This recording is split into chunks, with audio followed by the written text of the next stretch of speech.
Holly Holm, the woman who conquered two worlds. For most athletes, mastering one combat sport is a lifetime achievement. For some, becoming world champion is the highest possible peak. But once in a generation, a fighter appears who does something no one else has ever done, not by accident, not by hype, but through discipline, intelligence, and absolute commitment. This is the story of Holly Holm, the only professional athlete in history to become a world champion in elite boxing and later a UFC world champion in mixed martial arts. And as we follow her journey, we ask a simple but powerful question. Is Holly Holm the most complete female combat athlete of all time? Born into discipline. Holly Holm was born in 1981 in Albuquerque, New Mexico, a city deeply rooted in combat sports. She grew up in a family where discipline, structure, and physical training were part of everyday life. From a young age, Holm was exposed to martial arts. She trained in gymnastics, swimming, and later kickboxing. There was nothing accidental about her development. She was not chasing fame. She was building foundations. By her teenage years, it became clear that Holly Holm possessed something rare, not just athleticism, but control. And control would become her greatest weapon. Entering the boxing world, Holly Holm turned professional in boxing in 2002. At the time, women's boxing was still fighting for legitimacy. Main events were rare, media attention was limited, financial reward was minimal. Holm entered anyway. What separated her from others was her background in kickboxing. Her footwork was different. Her distance management was precise. She did not fight emotionally. She fought strategically, and very quickly, she began to win. A boxing dynasty. Over the next decade, Holly Holm built one of the most impressive resumes in the history of women's boxing. She became a world champion in 3 different weight divisions. She defended her world titles 18 times, a number few fighters, male or female, ever reach. She was named the Ring magazine's Female Fighter of the Year twice, an honor reserved for truly elite champions. But perhaps more important than the belts was how she won. Holm was not a brawler. She was a tactician. She used angles, timing, and discipline to dismantle opponents. Many fights were not dramatic, they were controlled. So let us ask, do we undervalue fighters who win quietly? Does dominance need chaos to be recognized? Walking away from the top, by the early 2010s, Holly Holm had nothing left to prove in boxing. She was a multiple-time world champion, a dominant title defender, a respected name. And then she did something almost unthinkable.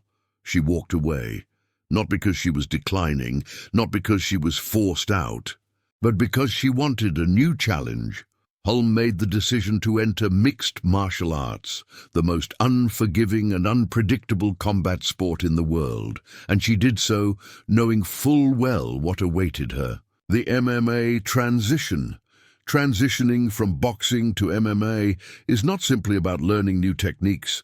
It means learning to defend takedowns, to fight in clinches, to survive on the ground, to absorb kicks, elbows, and knees. Many boxers have tried. Almost all have failed. Holly Holm approached MMA the same way she approached boxing, methodically. She trained relentlessly. She listened. She adapted. And slowly, she began to win again. Entering the UFC, when Holly Holm signed with the UFC, expectations were cautious. She was talented, but she was entering a division dominated by one name, Ronda Rousey. At that time, Rousey was not just a champion, she was an unstoppable force, a cultural phenomenon. Most observers saw Holm as a respectable challenger, nothing more, and that sets the stage for one of the most shocking moments in combat sports history. The night that changed everything, November 2015.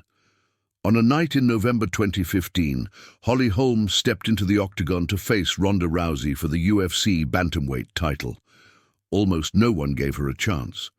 What followed was a masterclass. Holm controlled distance. She avoided clinches. she punished mistakes. Then in the second round, she delivered a perfectly timed head kick, followed by precise punches. Ronda Rousey fell. The fight was over. Holly Holm was the UFC bantamweight champion of the world. It was one of the greatest upsets in the history of combat sports.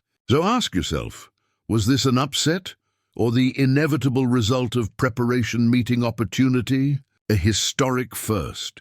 With that victory, Holly Holm achieved something no one else ever had. She became the only professional athlete in history to win major world titles in elite boxing and in the UFC. Not amateur titles, not regional belts, world championships. In two completely different combat sports. That alone places her in a category of her own.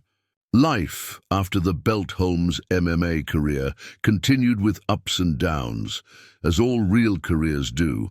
She challenged for titles again, faced elite competition, and remained a constant presence at the highest level. But her legacy was already secure. She proved that skill could transfer, that intelligence mattered, that discipline could conquer chaos. How should history remember her? Holly Holm is not the loudest champion. She does not rely on trash talk. She does not chase headlines. She lets preparation speak. And now we leave the final judgment to you. Is Holly Holm the most complete female combat athlete of all time? Is her achievement greater than any single title legacy? Will anyone ever repeat what she has done? Leave your thoughts in the comments, because some champions dominate one world. Holly Holm conquered two.